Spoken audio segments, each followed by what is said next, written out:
തൃശൂരിലെ തെരഞ്ഞെടുപ്പ് പ്രചാരണത്തിന് ആവേശം പകർന്ന് മോദിയുടെ റോഡ് ഷോ. കുട്ടനെല്ലൂർ ഗവൺമെന്റ് കോളേജിലെ ഹെലിപാഡിലിറങ്ങിയ മോദി അവിടെ നിന്ന് 7 കിലോമീറ്റർ ദൂരം കാർ മാർഗമാണ് സ്വരാജ് റൌണ്ടിലേക്ക് എത്തിയത്.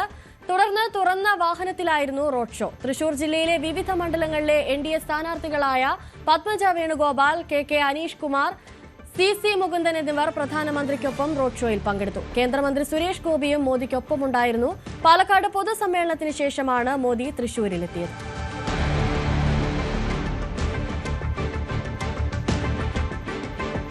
തൃശൂരിലേക്ക് പ്രധാനമന്ത്രി നരേന്ദ്രമോദി വന്നിട്ട് പോകുമ്പോൾ അവശേഷിപ്പിക്കുന്ന വ്യക്തമാക്കുന്ന പൊളിറ്റിക്സ് എന്താണ് എന്നുള്ളത് തന്നെയാണ് കേരളം ഉറ്റുനോക്കുന്നത്. പ്രത്യേകിച്ചും ലോക്സഭാ തെരഞ്ഞെടുപ്പുമായി ബന്ധപ്പെട്ട ലോക്സഭയിലേക്ക് സുരേഷ് ഗോപി BJPയുടെ പ്രതിനിധിയായി ജയിച്ചു കയറിയ ഒരേ ഒരു വിശ്വാസത്തിലാണ് തൃശൂർ പിടിച്ചെടുക്കാമെന്നും നിയമസഭാ തെരഞ്ഞെടുപ്പിൽ തൃശൂർ പിടിച്ചെടുക്കാമെന്നുള്ള വലിയ കോൺഫിഡൻസ് BJP വൃത്തങ്ങൾക്കുണ്ടായത്. അതുകൊണ്ട് തന്നെ പ്രധാനമന്ത്രിയെ തന്നെ നേരിട്ട് കളത്തിലിറക്കുക എന്നുള്ള ലക്ഷ്യത്തോടു കൂടി തന്നെയാണ് തെരഞ്ഞെടുപ്പ് പ്രചാരണ പ്രവർത്തനങ്ങളുമായി ബന്ധപ്പെട്ട് BJP ലക്ഷ്യമിടുന്ന A ക്ലാസ് മണ്ഡലങ്ങളിലൊക്കെ ആണ് പ്രധാനമായും പാലക്കാട്, തൃശൂർ തുടങ്ങിയ മണ്ഡലങ്ങളിലൊക്കെ പ്രധാനമന്ത്രി തെരഞ്ഞെടുപ്പ് പ്രചാരണവുമായി എത്തുന്നു.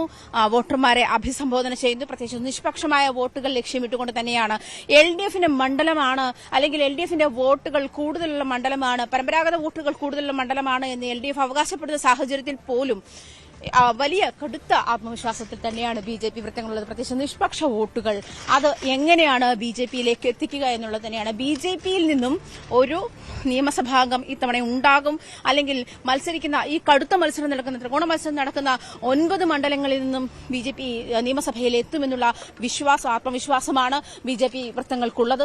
അതുകൊണ്ട് തന്നെ സുരേഷ് ഗോപി ഏത് തരത്തിലാണോ ഈ മണ്ഡലത്തിൽ നിന്നും ജയിച്ചിട്ടുള്ളത് അതേ ഹോംവർക്ക് തന്നെ, അതേ സ്ട്രാറ്റജി തന്നെയാണ് ഇവിടെ ഇംപ്ലിഫൈ ചെയ്യാൻ BJP ഉദ്ദേശിക്കുന്നത്.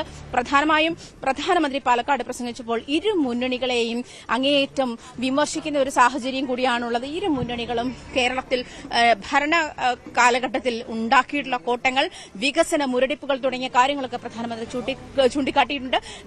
എന്റെ ഭരണത്തിലെത്തിയാൽ ഇരു മുന്നണികളും നടത്തിയിട്ടുള്ള എല്ലാ അഴിമതികളും കുറിച്ചും അന്വേഷിക്കുമെന്നും പ്രധാനമന്ത്രി പാലക്കാട് അദ്ദേഹത്തിന്റെ പ്രസംഗത്തിൽ പറയുകയുണ്ടായി. എന്നിരുന്നാൽ പോലും പ്രധാനമായും കേരളം നോക്കിയിരുന്ന ഡീൽ വിവാദമായിരുന്നു. ഡീൽ വിവാദത്തിനുള്ള മറുപടി പറയുമ്പോൾ തന്നെ അദ്ദേഹം പറയുന്നത് കോൺഗ്രസ് അവകാശപ്പെടുന്നത് CPMഉം BJPയും തമ്മിലാണ് ഡീൽ. അതായത് CPM BJPയുടെ B ഗ്രൂപ്പാണ്, അതുപോലെ CPM അവകാശപ്പെടുന്നത് കോൺഗ്രസ് BJPയുടെ B ഗ്രൂപ്പാണ്.